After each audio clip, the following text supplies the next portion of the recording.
You are given 3 test tubes, आपके पास 3 test tubes हैं।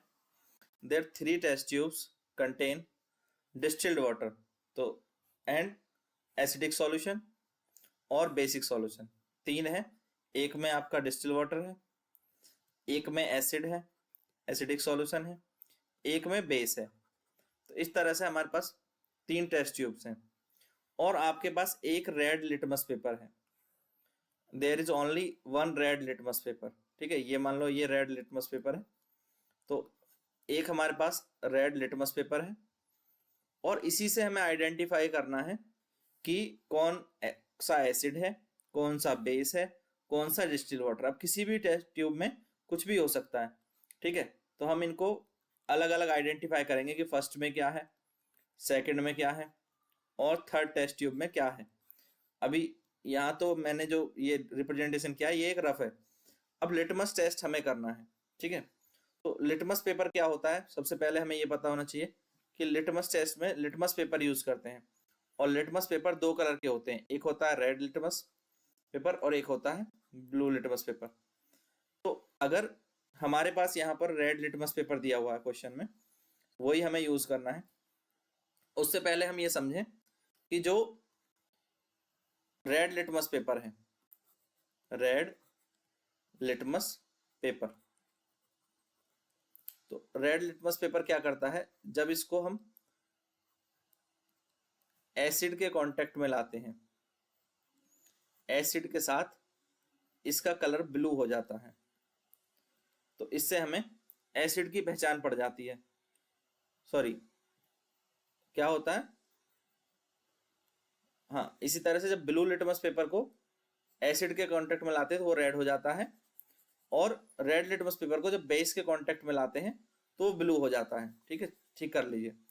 तो अब ब्लू लिटमस पेपर जब हमारे पास होता तो क्या होता, ब्लू लिटमस पेपर, इसको अगर आप एसिड के कांटेक्ट में लाएंगे तो ये रेड कलर का हो जाता और रेड लिटमस पेपर को बेस के कांटेक्ट में लाने पर वो ब्लू कलर के हो जाते हैं। ये बात क्लियर है।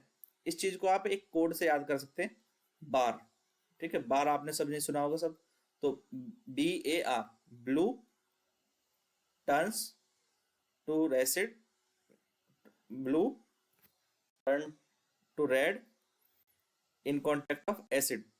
तो ब्लू लिटमस पेपर जब एसिड के कांटेक्ट में आता है तो वो रेड हो जाते हैं, BAR। इस शॉर्ट ट्रिक से याद रखो। तो BAR, B हो गया ब्लू, A हो गया एसिड और R हो गया फॉर रेड। तो ब्लू लिटमस पेपर के कांटेक्ट में एसिड को लाया जाए तो वो ब्लू लिटमस पेपर रेड हो जाता है। अब बात करते हैं इस क्वेश्चन की। इस क्वेश्चन की बात करो तो यहाँ 3 टेस्ट ट्यूब थी जिनमें अलग अलग सारी चीजें दी हुई थी, अलग अलग हैं, ठीक है। तो हमने क्या किया, हमने इनको ले लिया 1 2 3, इन पे मार्क कर दिया लेवल। और हमें पता है कि जो रेड लिटमस पेपर है अगर उसको एसिड के कांटेक्ट में मिलाऊंगा तो कुछ चेंज नहीं होगा, पर अगर रेड लिटमस पेपर को मैं बेस के कांटेक्ट में लाऊंगा तो वो ब्लू हो जाएगा, ठीक है। इसी तरह से अगर वो जो है स्लाइड चेंज करता है उसके कलर में, बहुत हल्का चेंज होता है, slide change in colour of red litmus paper, इसका मतलब वो डिस्टिल वाटर के कांटेक्ट में आया है। तो इस तरह से हम चेक कर पाएंगे। तो पहले हमने रेड लिटमस पेपर को मान लो एक टेस्ट ट्यूब में डाला, ठीक है। रेड लिटमस पेपर ही हमारे पास थे, तो अगर उसका कलर ब्लू हो गया तो वो उसको हम मार्क कर देंगे कि ये एसिड है। अगर उसके कलर में कोई चेंज नहीं आया, ठीक है, अगर कोई चेंज नहीं आया तो उसको हम मार्क कर देंगे कि वो बेस है। और अगर स्लाइट चेंज आया यानी लाइट पिंक कलर हो गया, ठीक है, या रेड से हल्का सा चेंज आया तो हम कह देंगे कि ये डिस्टिल वाटर है। इस तरह से आइडेंटिफाई करेंगे। और लिटमस टेस्ट का क्या मतलब होता है, जब ब्लू लिटमस पेपर एसिड के कांटेक्ट में आते हैं तो वो रेड हो जाते हैं और रेड लिटमस पेपर जब बेस के कांटेक्ट में आते हैं तो वो ब्लू हो जाते हैं। बस इतनी बात याद रखना, एक क्वेश्चन के लिए ये चीजें समझने के लिए पर्याप्त है। क्लियर।